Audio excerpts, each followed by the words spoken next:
The Turn of the Screw by Henry James. 16.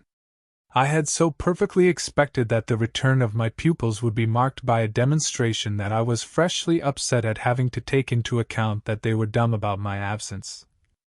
Instead of gaily denouncing and caressing me, they made no allusion to my having failed them, and I was left, for the time, on perceiving that she too said nothing, to study Mrs.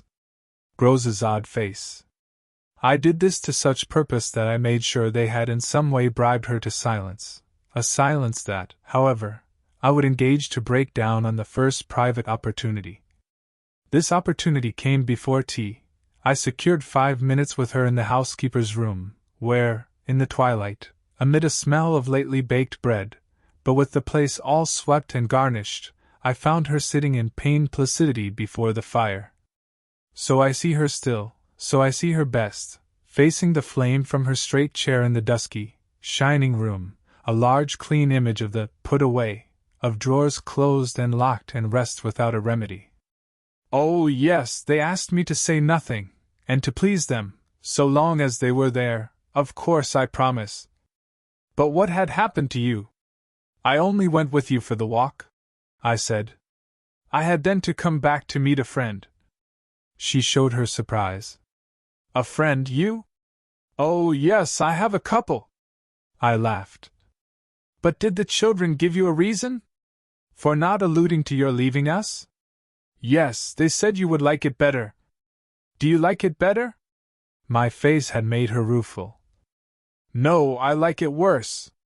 But after an instant I added, did they say why I should like it better? No, Master Miles only said, we must do nothing but what she likes. I wish indeed he would. And what did Flora say? Miss Flora was too sweet. She said, oh, of course. And I said the same. I thought a moment. You were too sweet, too, I can hear you all. But nonetheless, between Miles and me, it's now all out. All out? My companion stared. But what, miss? Everything. It doesn't matter. I've made up my mind. I came home, my dear, I went on, for a talk with Miss Jessel. I had by this time formed the habit of having Mrs.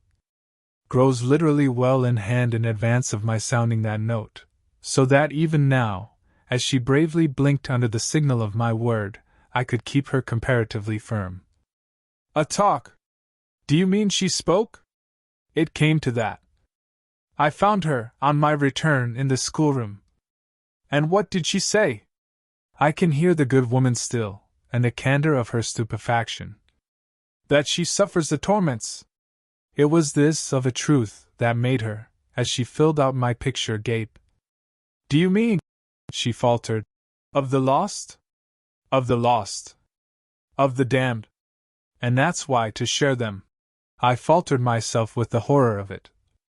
But my companion, with less imagination, kept me up.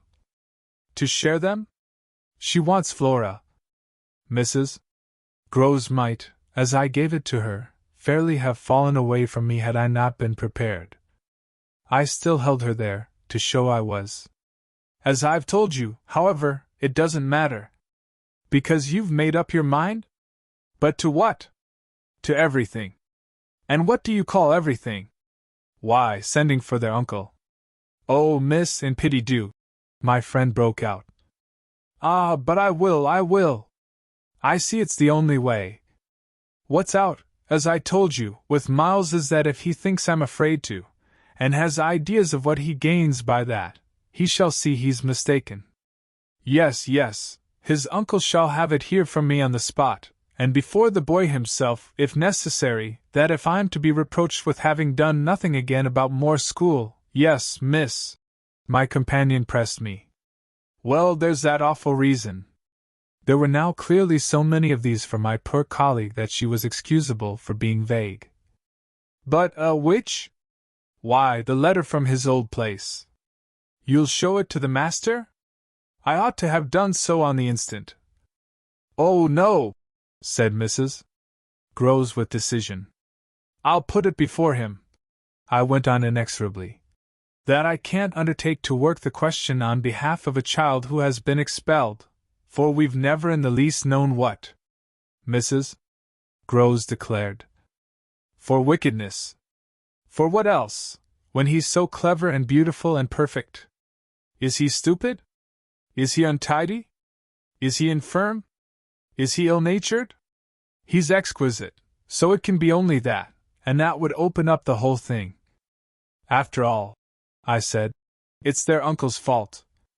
If he left here such people, he didn't really in the least know them. The fault's mine. She had turned quite pale. Well, you shan't suffer, I answered. The children shan't, she emphatically returned. I was silent a while. We looked at each other. Then what am I to tell him? You needn't tell him anything. I'll tell him. I measured this. Do you mean you're right? Remembering she couldn't, I caught myself up. How do you communicate? I tell the bailiff. He writes. And should you like him to write our story? My question had a sarcastic force that I had not fully intended, and it made her, after a moment, inconsequently break down. The tears were again in her eyes. Ah, miss, you write.